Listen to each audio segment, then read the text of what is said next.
Hello and welcome to Knitting 101 Techniques Untangled, where we're looking at 8 key skills to help improve your confidence as a knitter.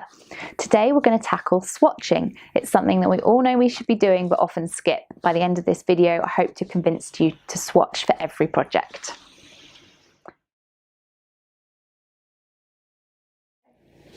So we're going to cover 2 topics. Firstly, why we swatch, and secondly, how to swatch effectively. But before we get to that, what is a swatch? It is a small square of test knitting and it serves 2 key functions. The first one is to test your gauge, which is also referred to as tension, and this will ensure that your finished item is the correct size.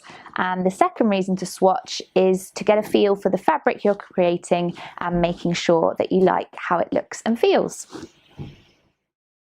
So here we have our swatch. So in order to knit a swatch, the first thing you need to do is look at the gauge or tension stated in your pattern.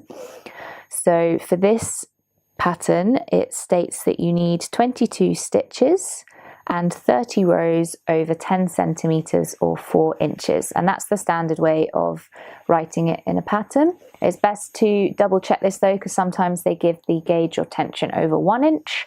So that's just something to bear in mind and read carefully.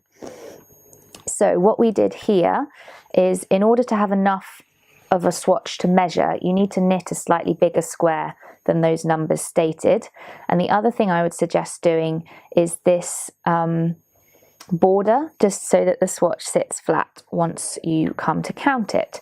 So I would recommend adding 8 stitches and 8 rows to the given gauge. So what we did here is cast on 30 stitches and then knit 38 rows. And that gives you a big enough area to measure.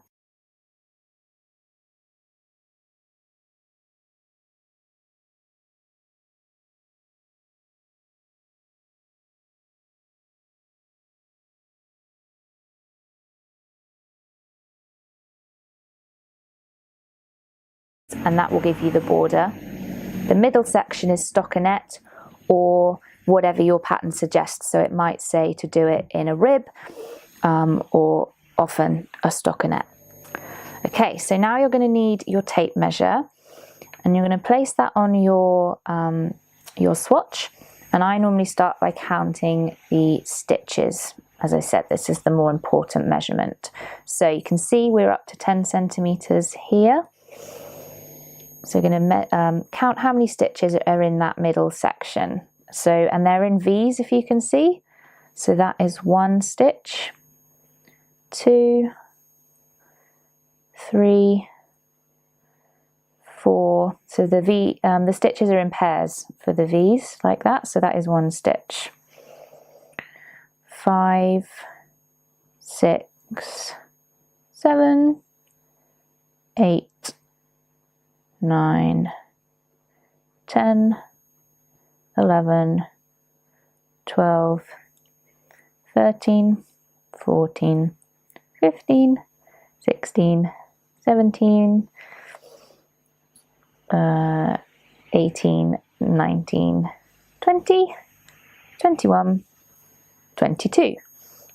So we've got 22 stitches across, which is correct. That is the gauge we were looking for. And then what you do is repeat that process by placing the tape measure top to bottom, doing that again over the 10 centimeters, and you count in the same way. So each V in one, try and pick out a column of stitches, make sure it's straight, and then pick out the V's, and that is your row count. So I won't count the whole row, but I'll just start off so you can see what I'm doing. So here you've got 1, 2, 3, 4, 5, 6, 7, 8, 9, 10. And you'd repeat that up till you got to 10 centimeters, and that would be your row count. So one thing I forgot to mention there was it really helps to use something to point at the stitches as you're counting, just so you can see where you are.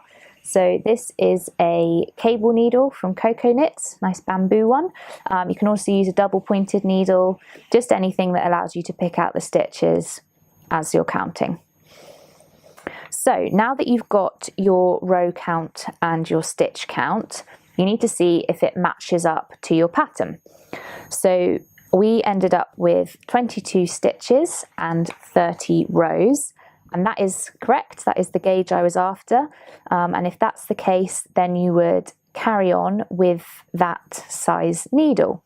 However, if I had ended up with too many stitches and too many rows, so my swatch was too big, then I would go down a needle size and I would repeat this process. I would knit a new swatch and I would then count those stitches, and they should be then either nearer or hopefully the correct gauge.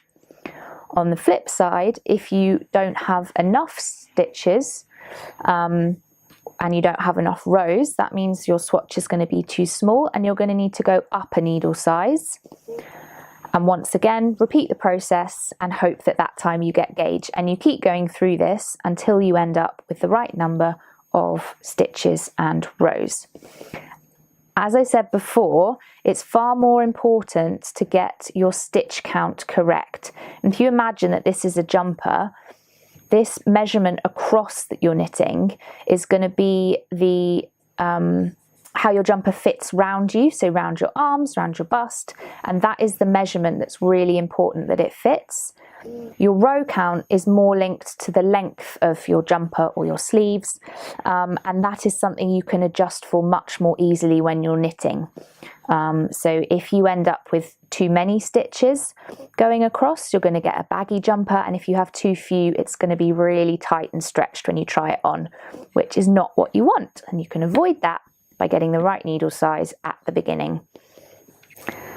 So another thing to bear in mind is that most gauges given in patterns are based on your swatch being blocked. If it doesn't need you to block the swatch, it should state that, but you should assume that you need to block it. And if you don't know what blocking is, we have another video on that, so I'd recommend you go and watch that next.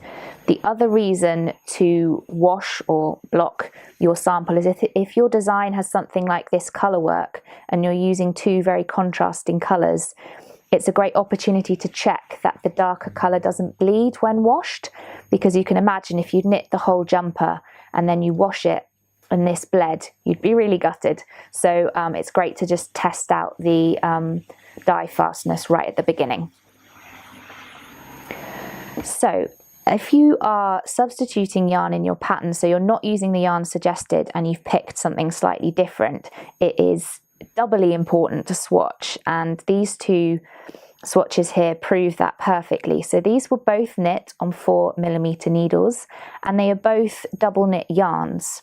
However, you can see the size difference in how the finished swatches have come out, and that is can be due to a lot of different factors, such as the fibre, the way the yarn has been spun, and also the needles you're using. So that doesn't mean you can't use these yarns, you just will have to play around with the needle size a bit more and make sure that you get gauge at the swatch stage so that your finished item turns out the correct size.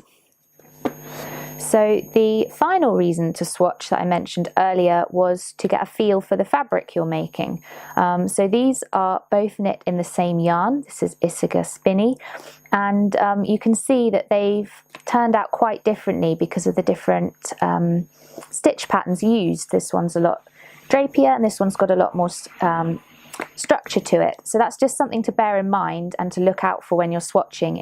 Is your yarn choice giving you the stitch definition and the drape that you require for your project? And if not, then you might want to think about trying out a different yarn and saving that one for something else. So hopefully I have convinced you to start your next project with a swatch. There are loads of other videos in the Knitting 101 series, so do go and have a look. I would recommend checking out the one on blocking, as it follows on nicely to what we've looked at today. Otherwise, thank you for watching and happy knitting!